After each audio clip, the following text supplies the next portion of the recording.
आज का हमारा टॉपिक है आपेक्षिक वेग, रिलेटिव वेलोसिटी। ठीक है ना।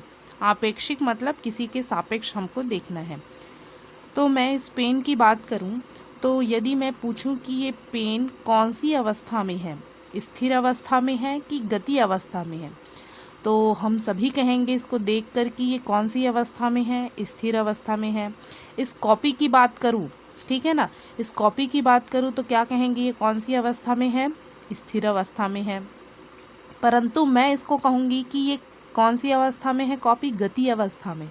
तो कैसे गति अवस्था में है भाई, ये तो हमको स्थिर दिख रहा है, परंतु पृथ्वी क्या है, अपने स्थान पर घूम रही है कि नहीं घूम रही है। पृथ्वी घूम रही है मतलब रखी हुई वस्तु भी क्या हो रही है, उसके साथ घूम रही है। ठीक है ना। तो कोई भी वस्तु को हम एग्जैक्ट जो है ये नहीं बता सकते कि वो स्थिर अवस्था में है कि गति अवस्था में है। हम उसका वर्णन कैसे करते हैं कि वो स्थिर अवस्था में है या गति अवस्था में है, हम किसी के सापेक्ष बताते हैं। ठीक है ना।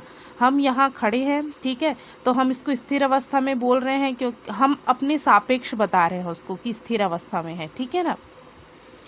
हम खड़े हैं यहीं पे, ठीक है, हमारे सामने से कोई बस गुजर गई तो हम कहेंगे कि वो गति अवस्था में है। ठीक है ना। हमारे सापेक्ष जो है गति अवस्था में है। तो हम जो है किसी वस्तु को स्थिर अवस्था में है या गति अवस्था में है ये कैसे बताते हैं, किसी वस्तु के सापेक्ष, कोई अन्य वस्तु के सापेक्ष बताते हैं। ठीक है ना। तो यही कहलाता है आपेक्षिक वेग। वेग को भी बताएंगे कि कोई वस्तु गति कर रहा है या वेग में है तो किसी अन्य वस्तु के सापेक्ष ही बताएंगे और उसी को क्या कहते हैं, आपेक्षिक वेग। परिभाषा देख लेते हैं। किसी गतिमान या स्थिर वस्तु के सापेक्ष दूसरी वस्तु का आपेक्षिक वेग वह दर है जिससे कि पहली वस्तु के सापेक्ष दूसरी वस्तु की स्थिति समय के साथ परिवर्तन होता है। ठीक है, स्थिति में परिवर्तन समय के साथ मतलब वेग ही हुआ। ठीक है ना। तो हम वेग बताएंगे किसी वस्तु का तो वो किसी अन्य वस्तु, दूसरी वस्तु के सापेक्ष बताएंगे। ठीक है ना। और उसे ही क्या कहते हैं, आपेक्षिक वेग कहते हैं। ठीक है। रिलेटिव वेलोसिटी, इसके लिए व्यंजक देख लेते हैं।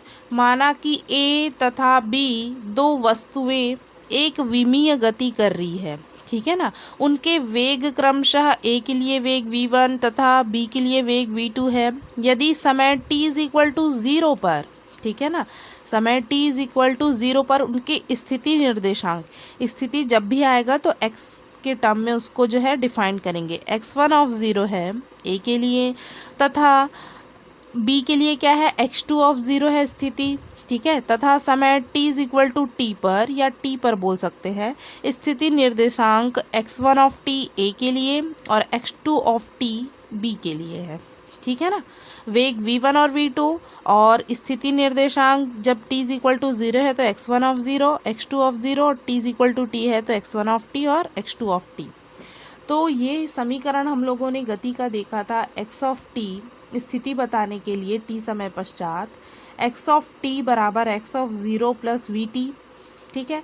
इसी समीकरण से ये जो दोनों समीकरण हैं वो निकाल लेंगे। तो यहाँ क्या आएगा, x1 ऑफ t, पहले a के लिए देख लेते हैं, ये a के लिए है, ये b के लिए है।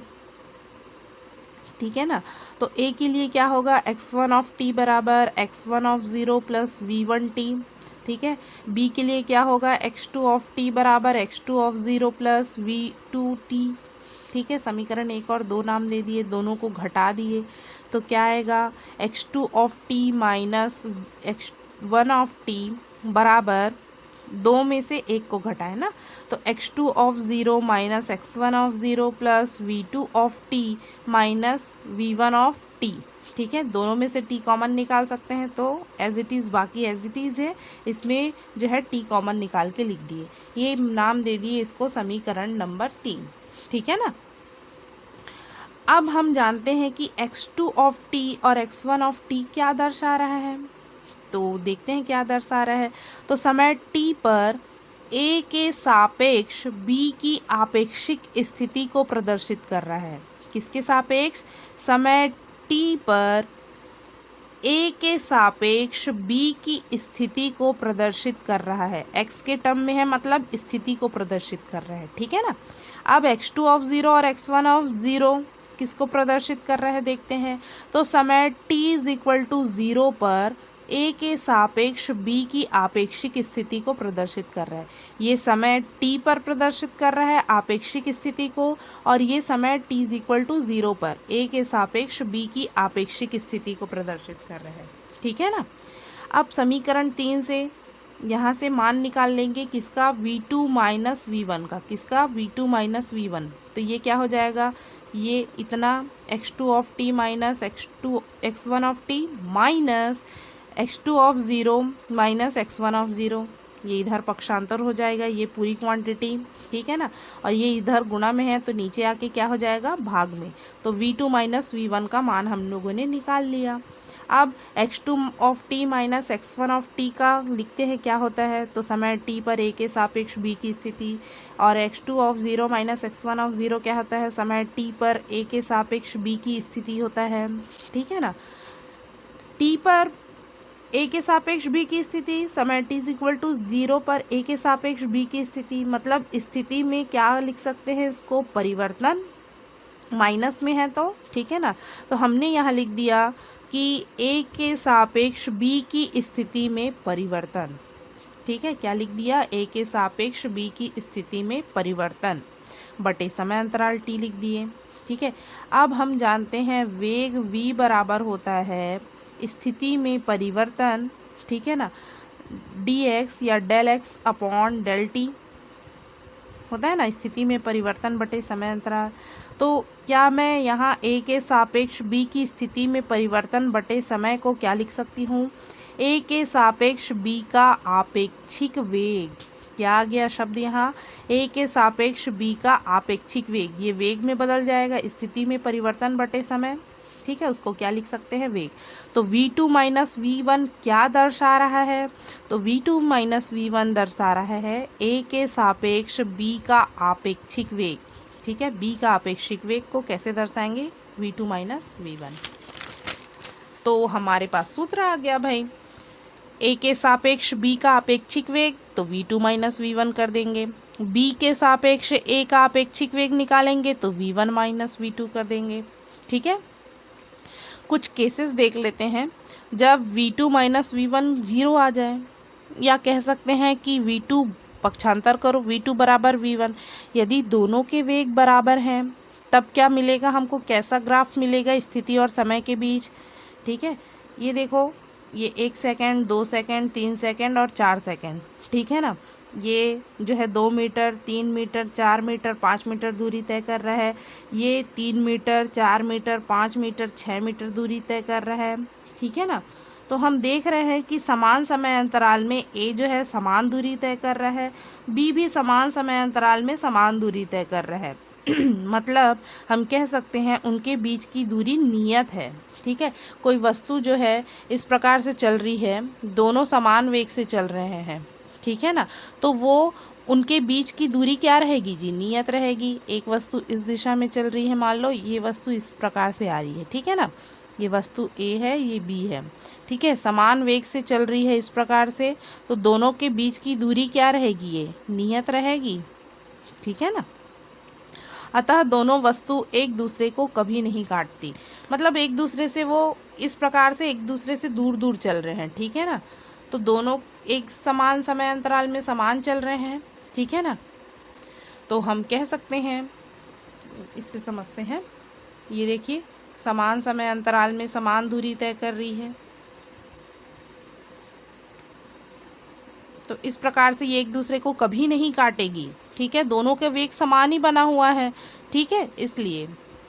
अब यदि v2 ग्रेटर देन है v1 से, ठीक है ना, v2 माइनस वी1 में v2 बड़ा है v1 से, मतलब इसका मान क्या आएगा, धनात्मक आएगा कि नहीं आएगा, तो धनात्मक हो तब उनके बीच की आपेक्षिक दूरी प्रति मात्रक समय में v2 माइनस वी1 की दर से बढ़ती जाएगी, ठीक है। हम क्या कर रहे हैं, ये जो है v2 है और ये v1 वेग से चल रहा है, v2 का मान बढ़ता जा रहा है लगातार, ये अपने समय में चल रहा है, ठीक है, उसका वेग समान है, ये इसका वेग बढ़ता जा रहा है, तो कुछ समय पश्चात क्या होगा, जो वस्तु बी है वो आगे चली जाएगी और वस्तु ए क्या है, पीछे ही रह जाएगी। देखते हैं ग्राफ से, वस्तु ए समान समय अंतराल में समान दूरी तय कर रही है, परंतु वस्तु बी जो है समय अंतराल बढ़ने के पश्चात 1 2 3 4 देखो वो ज़्यादा दूरी तय करने लगा है। तो दोनों वस्तुएं कभी मिल पाएंगी क्या, नहीं मिल पाएंगी, ठीक है ना। और उनका वेग जो है, उनके बीच की आपेक्षिक दूरी वो क्या होगी, दोनों के बीच की आपेक्षिक दूरी देखो क्या होगा, बढ़ते चला जाएगा, ठीक है ना। एक वस्तु आगे निकल जाएगी, मतलब दोनों के बीच की यदि दूरी को देखेंगे तो क्या होगा, बढ़ती चली जाएगी, ठीक है।